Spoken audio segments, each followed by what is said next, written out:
The moment the judge said my name, I already knew I was about to lose everything. I was sitting at the defense table, hands folded so tightly my knuckles had gone white, pretending that the steady thump in my chest was just nerves, not fear. Men like me don't get afraid, I told myself. We get practical. We get quiet. We endure. But fear doesn't ask permission. The courtroom smelled like old paper and stale air conditioning, the kind of place where time goes to wait. My wife sat 3 seats away from me, close enough that I could still recognize the faint vanilla note of her perfume.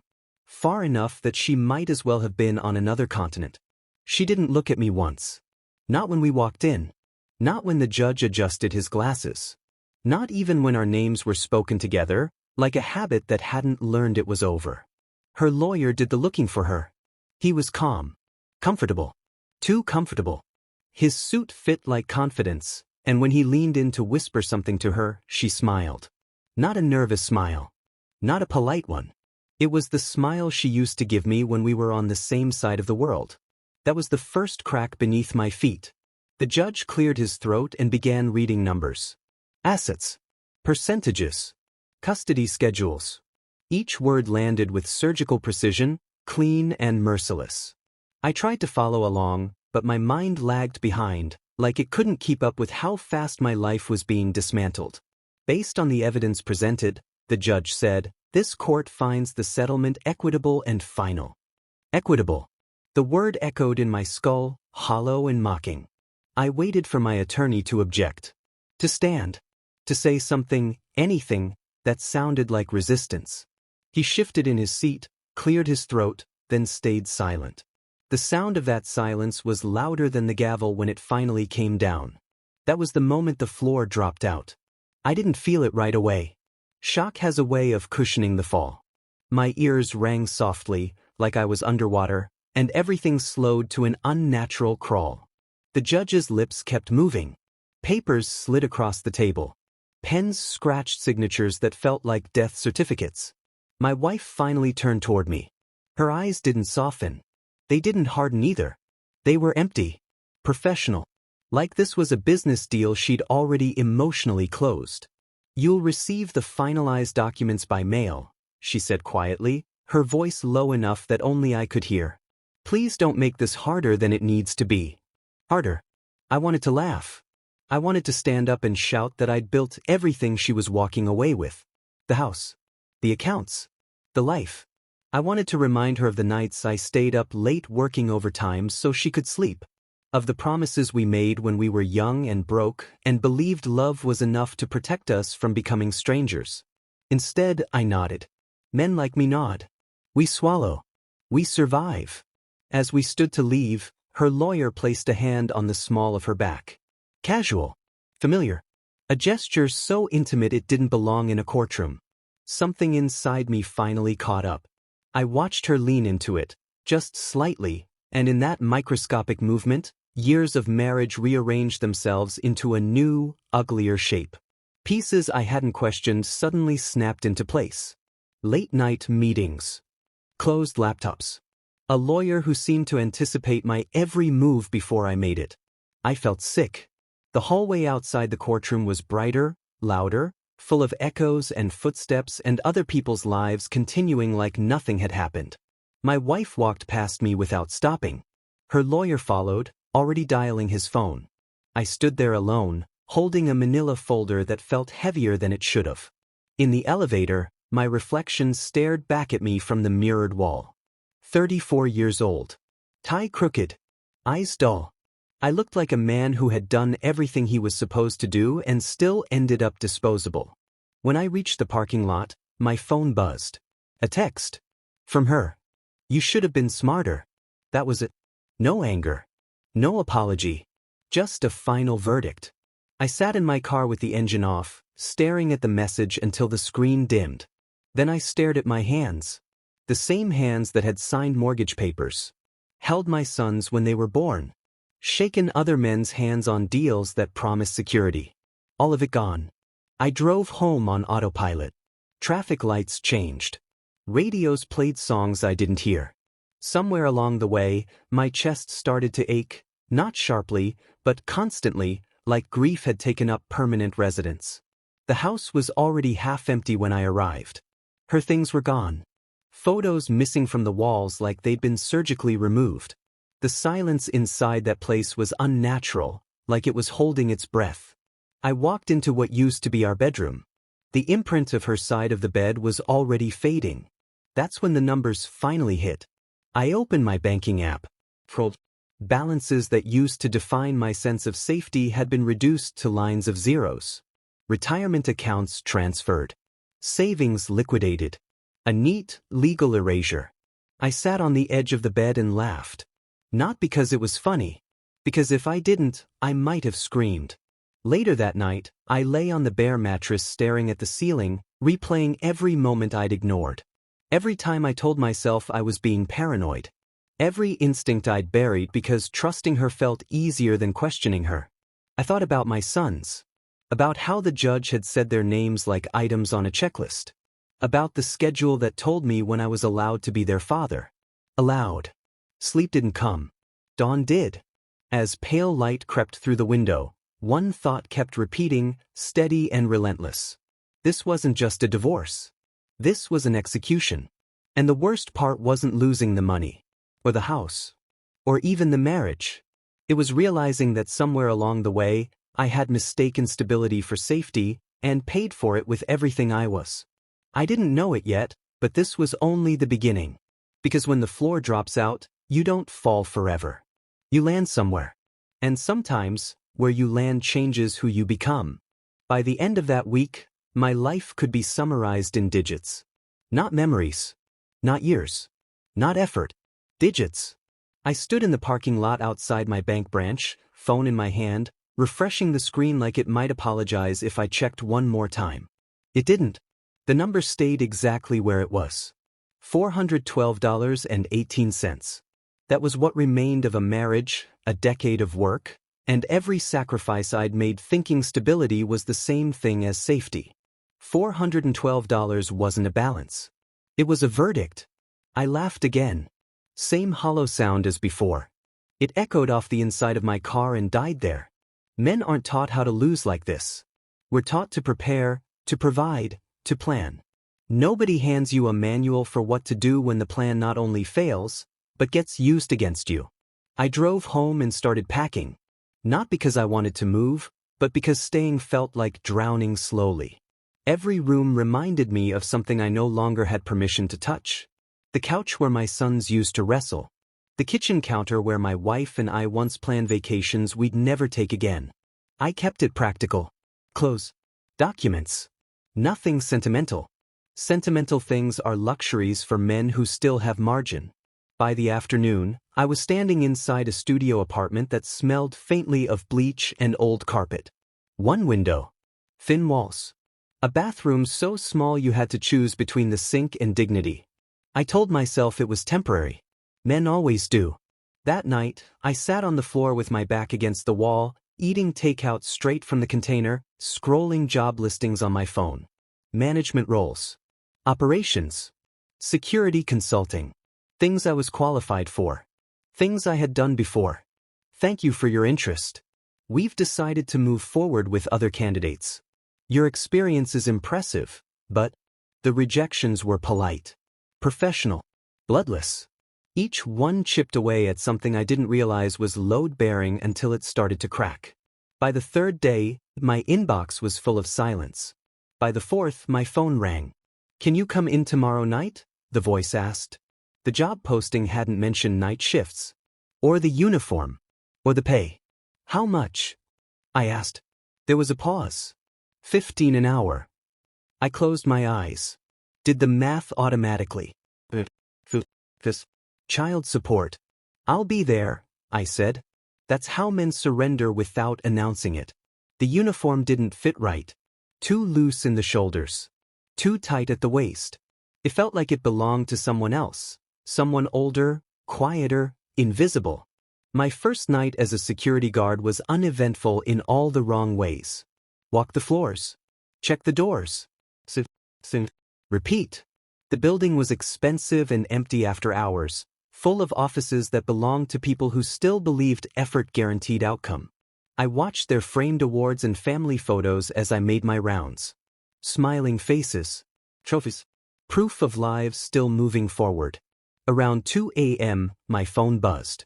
A notification from my calendar. Soccer practice, Ethan. I stared at it until the screen dimmed, then turned the phone face down like that might erase the reminder. I wasn't there. On my break, I called my bank. I need to understand where the rest of the funds went, I said, keeping my voice steady. The woman on the line was kind in the way people are when they've learned not to get involved. According to our records, the transfers were authorized, she said. Authorized? Another word that didn't belong to me anymore. I hung up and sat there in the dim break room, hands clasped, breathing slowly like I was defusing something volatile inside my chest. Anger is expensive. I couldn't afford it yet. The days blurred. Sleep during sunlight. Work at night. Eat cheap. Move carefully. I learned how loud silence can get when you don't have anyone waiting for you. I stopped calling friends. Explaining takes energy. So does pretending you're okay. One afternoon, I interviewed for a mid-level operations role. The hiring manager flipped through my resume, nodding. "You've done a lot," he said. "I have," I replied. He hesitated, then gave me the look. The one men give each other when they don't want to say the real thing. "You're overqualified," he said. I almost asked for what? For stability? For ambition? For a life that hadn't collapsed on schedule? Instead, I smiled. "I understand." That night, as I walked my rounds, I realized something uncomfortable. No one here knew me. Not my story.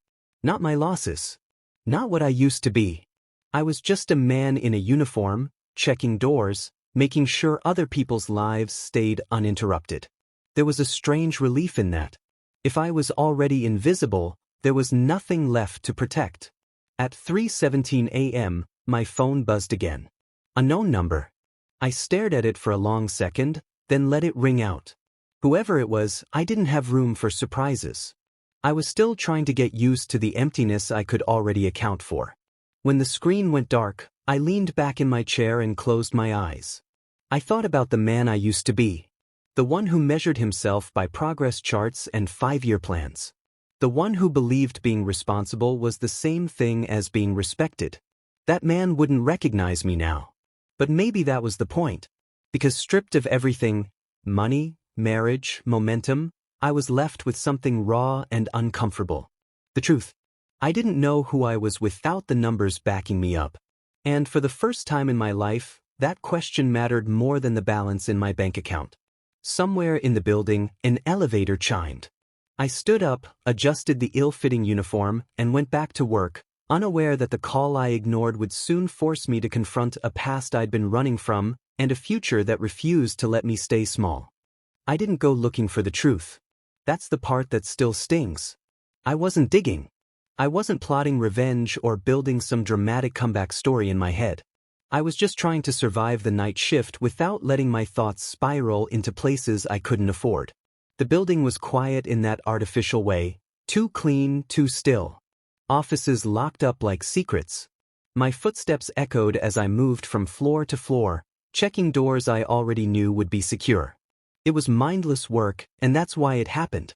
Because when your guard drops, reality slips in. On my break, I sat at the small desk in the security office, scrolling through my email. Mostly junk. Mostly silence. Then I saw it, an old thread buried months back, flagged automatically by the system.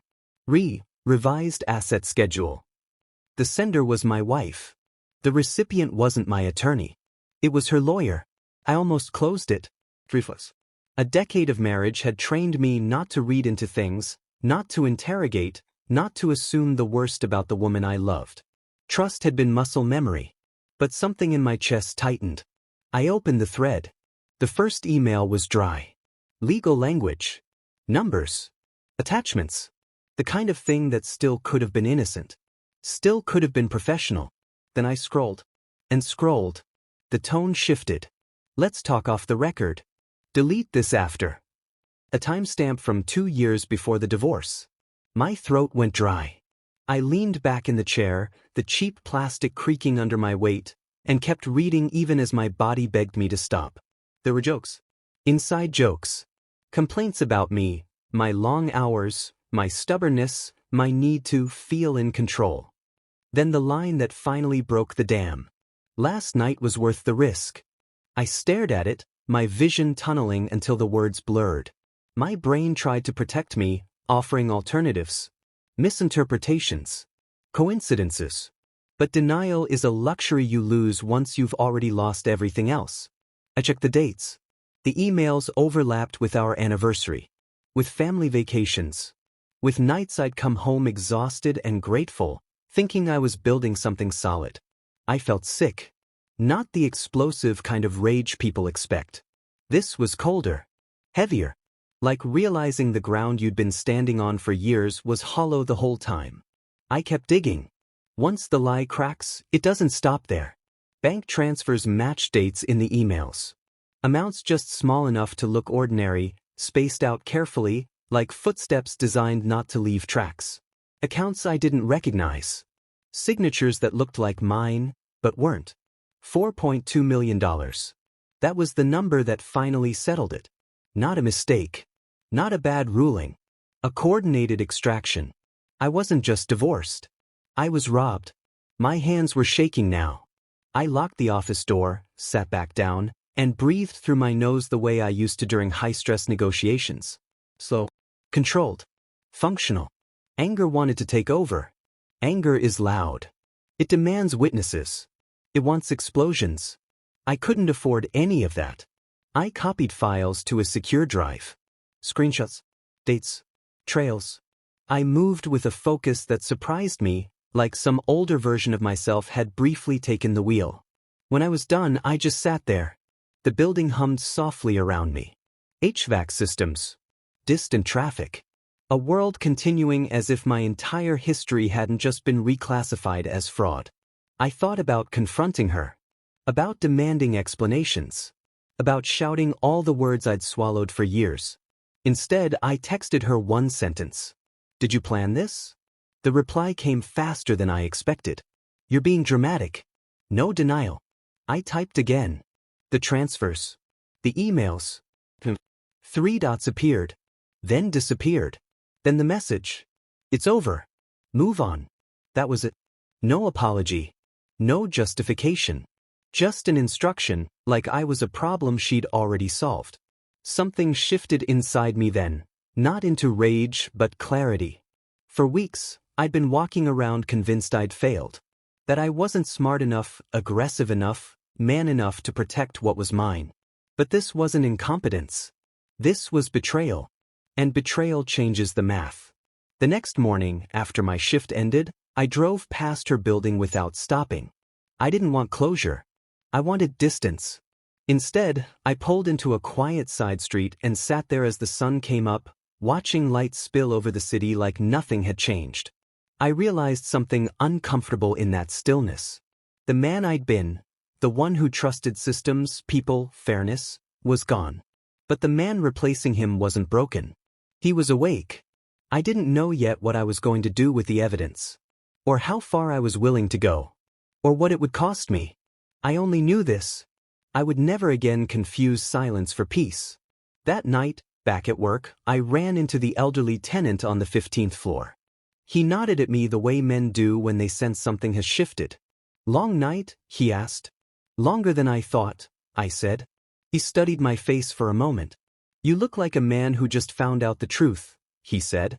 I didn't answer. Because some truths don't ask for confirmation. They just wait for you to stop lying to yourself. As I finished my rounds, my phone buzzed again. Same unknown number as before. This time, I didn't turn the screen face down. I stared at it, feeling the weight of everything I now knew pressing against my ribs. The lie had finally cracked. And through it, something else was starting to break through. Night has a way of stripping men down. During the day, we perform. We wear competence like armor. At night, when the world goes quiet and no one is watching, whatever you've been carrying finally gets a voice. I felt heavier after the truth came out. Not angrier. Not louder. Heavier, like I was walking around with a weight strapped to my chest that only showed itself when I stopped moving. I still did my rounds. Still checked the doors. Still nodded at the cleaning crews who worked without asking questions. But something had shifted in the way I moved through the building. I wasn't invisible anymore. I was alert. Around 1:40 a.m., I heard it, a dull thud, followed by a sound that didn't belong. Flesh on tile. Breath forced out of lungs. I was on the 15th floor in seconds. The elderly tenant was slumped near the elevators, one hand clutching his chest, the other braced against the wall like it was the only thing keeping him upright. His face was gray, eyes unfocused. "Hey," I said, dropping to one knee beside him. "Stay with me." His lips trembled as he tried to speak. "Hurts," he whispered. I radioed it in, my voice steady despite the spike of adrenaline. Ambulance en route. Building protocol engaged. The mechanical part of my brain took over while the human part watched helplessly. I loosened his collar. Told him to breathe with me. Slow. Controlled. He looked at me then, really looked at me. "You," he said faintly. "You look like someone I knew." I almost smiled at that. People say strange things when they're scared. "Just focus on breathing," I said. He shook his head slightly, as if pushing past the pain. "No," he said. "Your eyes." Same eyes. The elevator chimed uselessly behind us. "Someone important?" I asked. He swallowed, winced. "A woman," he said. "From Alaska." The word landed wrong. Alaska. I didn't know why it mattered, only that it did. Like a key brushing against a lock I didn't remember owning. "Okay," I said, keeping my tone even. "Tell me about her." He smiled faintly. "Strong," he said. "Too strong for her own good." The sirens were closer now. "You remind me of her son," he added. "Same way of holding the world back." Something tightened in my throat. Before I could respond, the paramedics burst through the doors, efficient and fast, pushing us gently aside as they took over. I stood back, hands hovering uselessly, watching strangers work to keep a man alive. As they wheeled him away, he caught my wrist. "Don't run forever," he said, his grip surprisingly firm. "Roots don't disappear. They wait." Then he was gone. The hallway felt too quiet afterward. I finished the incident report on autopilot, my handwriting careful and precise. Location. Observations. No place to note the way my pulse still hadn't settled. When my break came, I sat alone in the security office, staring at the blank wall. Alaska. I hadn't heard that word spoken out loud in years.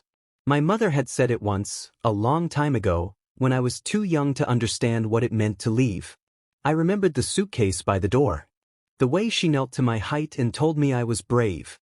I hadn't felt brave. I'd felt abandoned. The memory surfaced now with uncomfortable clarity. Her voice. The smell of cold air clinging to her coat. The way she hugged me like she was memorizing my shape. I shook my head, pushing the thought away. That part of my life was sealed. Had been for decades. But the night wasn't finished with me. Near the end of my shift, the phone at the desk rang. Not my cell. The office phone. "Security," I answered. The pause. Static. Then a voice, older, measured. "You were with Mr. Halvorson tonight?" the man said. "Yes," I replied. "He's stable." The paramedics. "That's not why I'm calling," he interrupted. "He asked me to thank you." I leaned back slightly. "Of course." Another pause. "He also asked me to ask you something," the man continued. "Did you ever know a woman named Eleanor?" The name hit harder than Alaska. My chest tightened. "That was my mother," I said quietly. Silence stretched across the line. "I thought so," the man said finally. "She lived in Juneau for many years." I closed my eyes. "How do you know her?" I asked. "She saved my life once," he said, and then disappeared. The line went dead before I could ask anything else. I sat there long after my shift officially ended, staring at the phone like it might ring again if I waited hard enough. The building began to wake up around me. Lights flickered on. Elevators hummed with early commuters. I felt exposed. For years, I told myself my past didn't matter, that what counted was what I built, what I earned, what I could prove. But that night cracked something open. If my mother wasn't who I thought she was, If she hadn't just vanished out of weakness or failure, then the story I'd been living inside might be wrong.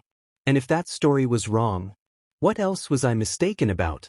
As I walked out into the early morning air, my phone buzzed. Unknown number. Fin. This time, I answered. Hello. A woman's voice came through the line, professional and calm. Is this Daniel Mercer? She asked. Yes. I'm calling from the state of Alaska probate office, she said. We've been trying to reach you regarding an estate matter. The street seemed to tilt slightly beneath my feet. Your mother, Eleanor Mercer, passed away, she continued, and she named you as her sole beneficiary. I leaned against a parked car, the metal cold through my jacket. I don't understand, I said. She didn't have anything. There was a brief pause on the other end. That may not be accurate, the woman said. There are some conditions we need to discuss. In person. The call ended a moment later, leaving the city noise rushing back in. I stood there, breathing slowly, feeling the weight in my chest shift, not lighter, but different. I had spent years believing the past was a closed door. That night, I realized it wasn't closed. It was waiting. And whether I was ready or not, it had finally found me. Hope is a dangerous thing when you've already learned how fast it can bankrupt you. I didn't tell anyone about the call. Not because there was no one to tell, but because saying it out loud would have made it real. And real things have consequences. Real things demand decisions. I wasn't ready for either. For days after the probate office contacted me, I moved through my routine like a man walking a familiar route in the dark. Night shifts. Coffee strong enough to burn. Silence thick enough to lean against. Every task felt calculated, deliberate, like if I stayed disciplined enough, the past wouldn't catch up. It did anyway. The official letter arrived 3 days later. Heavy paper. Government seal. My name printed clean and precise, like it belonged to someone more stable than the man opening it. Estate of Eleanor Mercer. I stared at the envelope for a long time before tearing it open. Part of me expected it to be a mistake. A clerical error. Another reminder that the universe enjoyed dangling relief just out of reach. Instead, it was meticulous. Dates. Locations. Legal language that avoided emotion the way professionals always do. My mother had owned property outside Juneau. Not rented. Maintained. I felt my jaw tighten. That didn't align with the story I'd been carrying since childhood. The one where she left because she was weak, reckless, incapable of staying. The letter ended with a single sentence that sank its teeth into me. Beneficiary must appear in person to finalize claim. No phone option. No digital workaround. No shortcuts. Alaska wasn't a suggestion. It was a summons. That night at work, the building felt different. Smaller somehow. Like the walls were closing in now that I knew escape was possible. Or dangerous. Or both. I kept seeing numbers everywhere. Miles to Juneau. Cost of flights. Time off I couldn't afford. Child support payments that didn't pause for emotional revelations. The inheritance wasn't money yet, it was risk. Men don't fear work. We fear instability. On my break, I pulled up a map on my phone. Zoomed out until the continent felt unreal.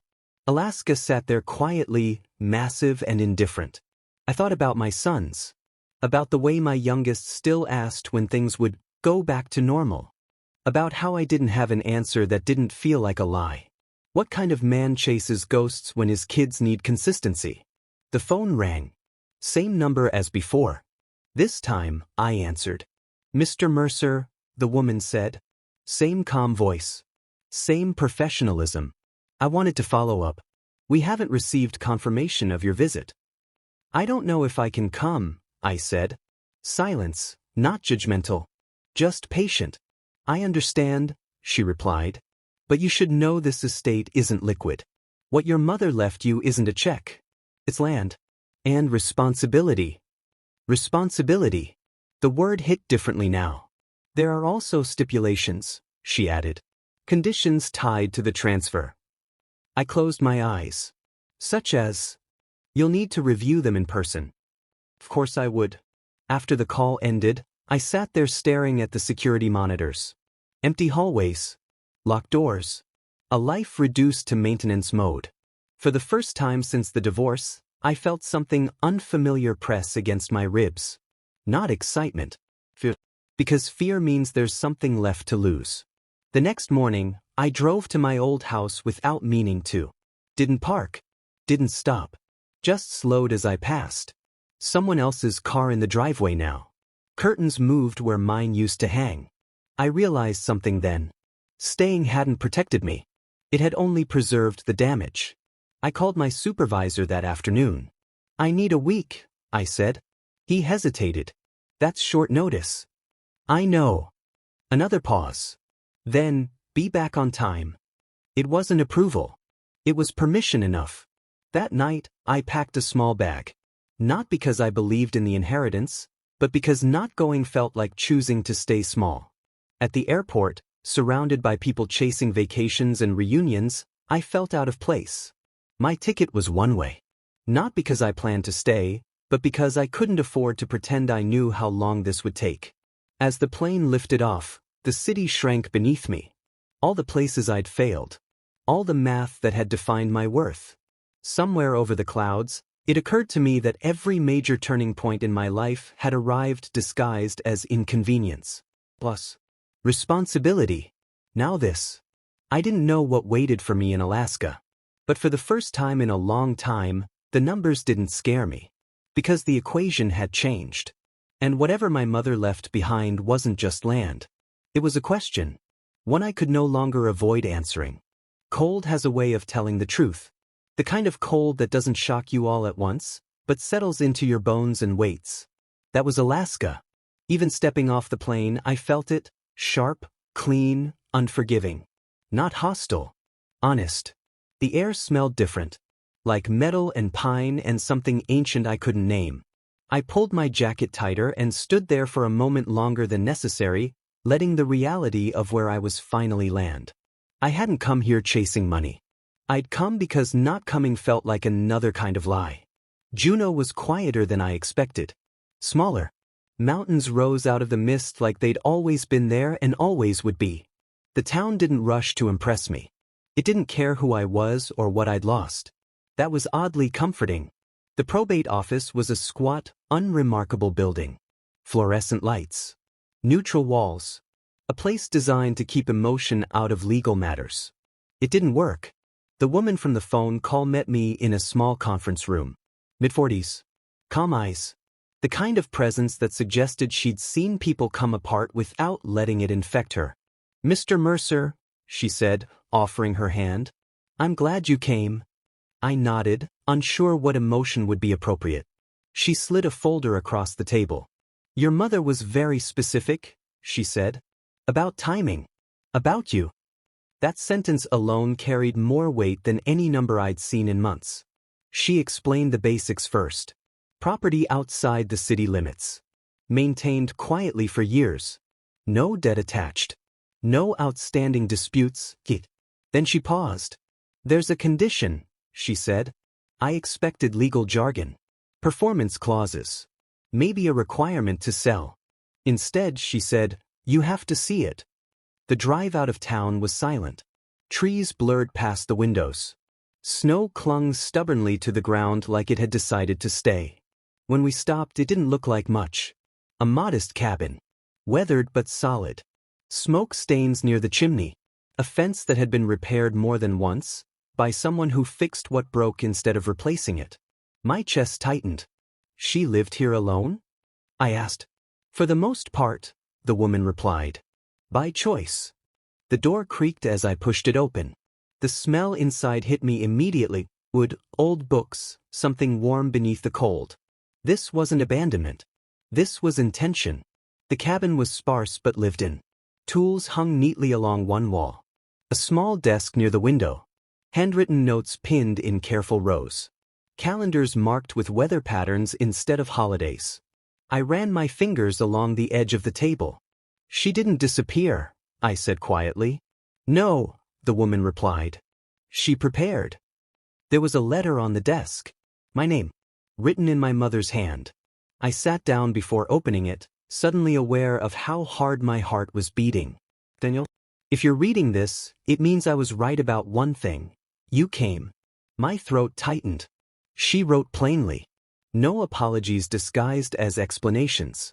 No dramatics. Just truth, delivered the way she always had when I was young. She hadn't left because she was weak. She'd left because staying would have broken both of us. She wrote about threats. About men who didn't forgive witnesses. About choices that couldn't be shared with a child without destroying his sense of safety. She wrote about watching me from a distance. About knowing when I graduated, when I married, when I became a father. I stayed away so you could grow without looking over your shoulder, she wrote. I pressed my knuckles into my eyes. Every story I'd told myself about her collapsed in on itself. The woman waited silently while I finished reading. When I looked up, she said, "Your mother believed this land would keep what mattered." "What does that mean?" I asked.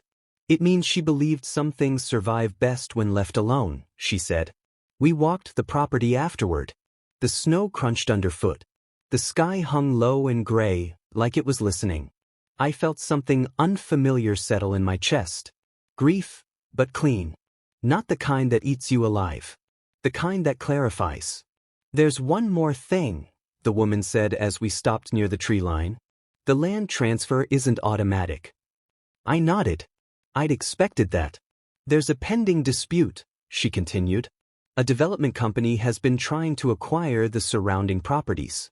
Your mother refused. They may contest." "And the condition?" I asked. She met my eyes. "You have to decide whether to keep it," she said. "Or sell. And if you keep it, you'll have to defend it." Defend. The word echoed. I thought about my wife. About the lawyer. About how easily what I built had been taken because I'd trusted silence. I thought about my sons. About the story they'd inherit about who their father was. I looked out at the land again. This wasn't about money. This was about choosing not to run. "I'll stay," I said. The woman nodded as if she'd expected nothing else. That night, alone in the cabin, I built a fire and sat watching it burn.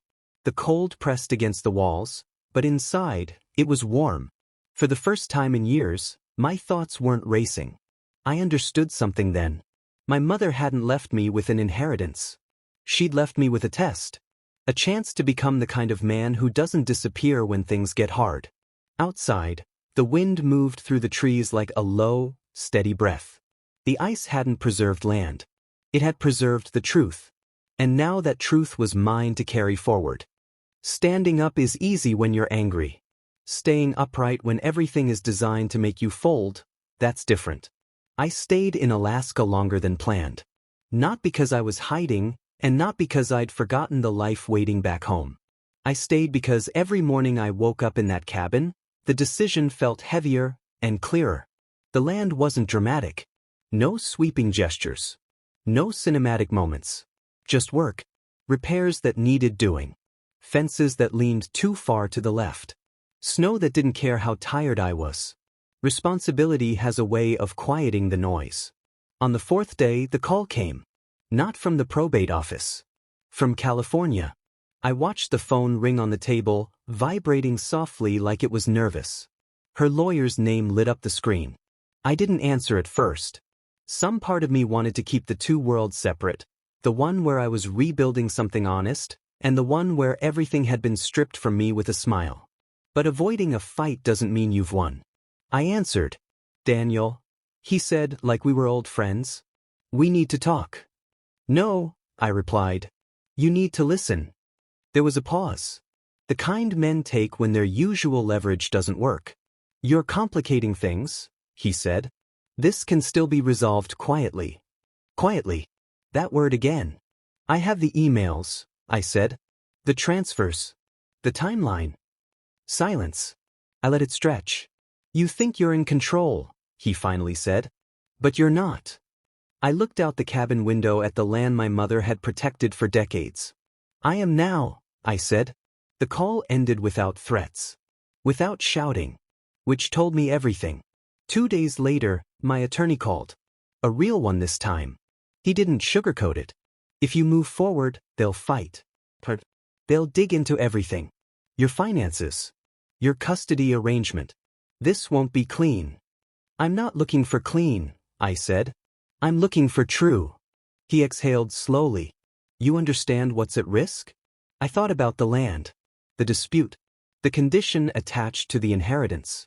If I settle quietly, I said, I keep what little they let me have. If I don't, you could lose the inheritance, he finished. I closed my eyes. For most of my life, that would have been enough to stop me. Not anymore. Proceed, I said. The next few weeks blurred together. Depositions. Statements. Evidence submitted piece by piece, like rebuilding a spine one vertebra at a time. The affair exposed. The financial manipulation documented. The lawyer's firm unraveling under scrutiny. My ex-wife reached out once. You're destroying everything, she wrote. I stared at the message for a long time before replying. What if? I'm refusing to disappear. The custody hearing was the hardest. Not because I was afraid, but because I finally understood what I was fighting for. When I stood in front of the judge, I didn't perform. I didn't posture. I told the truth. About trust. About silence. About how easy it is for good men to mistake endurance for love. I didn't ask for revenge. I asked for fairness. The ruling didn't fix everything. It never does. But it changed the direction of my life. The lawyer was disbarred. The stolen funds didn't magically reappear, but the truth did something money never could. It returned my name to me. Back in Alaska, the development company withdrew its challenge. Not out of kindness. Out of caution. The condition of the inheritance was met. I kept the land. On my last night before flying back, I stood outside the cabin under a sky heavy with stars. I thought about the man I'd been when this started. Quiet, careful, afraid of rocking the wrong boat. That man believed survival was enough. He was wrong. Survival without self-respect is just a slower kind of collapse. Standing up didn't make me invincible. It made me aligned. And alignment changes everything. As the cold air filled my lungs, I understood something my mother had known all along. Some battles aren't about winning. They're about refusing to be erased. Tomorrow, I'd go home. Not to reclaim the old life, but to live the one I'd finally chosen. Peace doesn't arrive like victory. It doesn't announce itself or wait for applause. It shows up quietly, usually after you've stopped demanding explanations from the world and started listening to what's left. When I came home, nothing looked the way it used to. The apartment was still small. The furniture still mismatched. The view still faced a brick wall instead of a horizon. But something inside me had shifted enough that the space no longer felt like a punishment. It felt like a place. I unpacked slowly. Not because I was tired, but because I didn't feel the need to rush past myself anymore. Every object I set down felt intentional. The first night back, I slept without setting an alarm. That alone felt like progress. The custody arrangement changed, not dramatically, not perfectly, but enough to matter. More evenings. More weekends.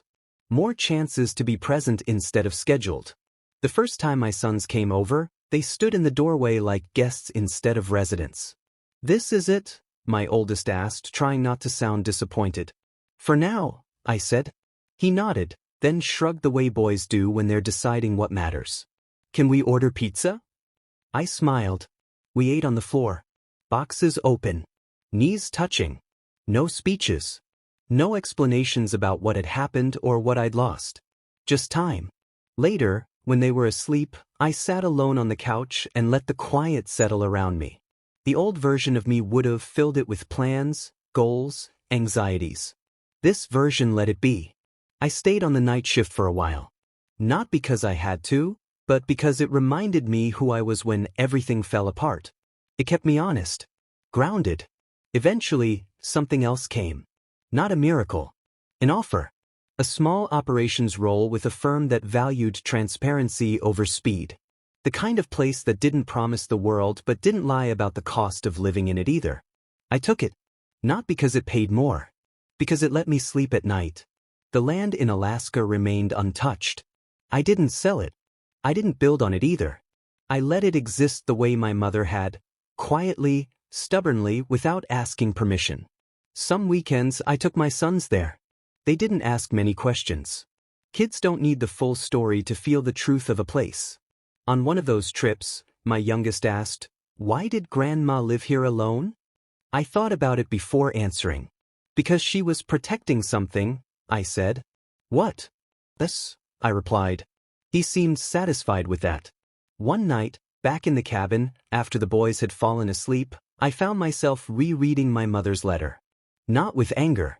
With understanding. She hadn't given me certainty. She'd given me permission. Permission to stop measuring my worth by what I could accumulate or control. Permission to choose integrity over comfort. Presence over performance. The man I used to be believed success would finally make him feel safe. The man I am now understands that safety comes from knowing who you are when everything else is stripped away. I still have hard days. I still get tired. Still doubt myself. Still feel the old instinct to disappear into work when things feel uncertain. But now I notice it. And I choose differently. One evening as I walked my sons back to their mother's car, my oldest looked up at me. "You don't look tired anymore," he said. I stopped walking. Neither of us spoke for a moment. Then I nodded. "I'm not," I said. And for the first time, I knew it was true. Later that night, alone again, I stood by the window of my apartment and looked out at the city lights. They didn't promise anything. They didn't need to. I thought about everything I'd lost. And everything I hadn't. What remained wasn't impressive. It wasn't loud. But it was solid. My name. My sons. My spine. That was enough. More than enough. Because when a man finally stops chasing the life he thought he was supposed to have, he sometimes finds himself standing inside the one he actually needs. And this time, I wasn't afraid of the quiet. I'd earned it.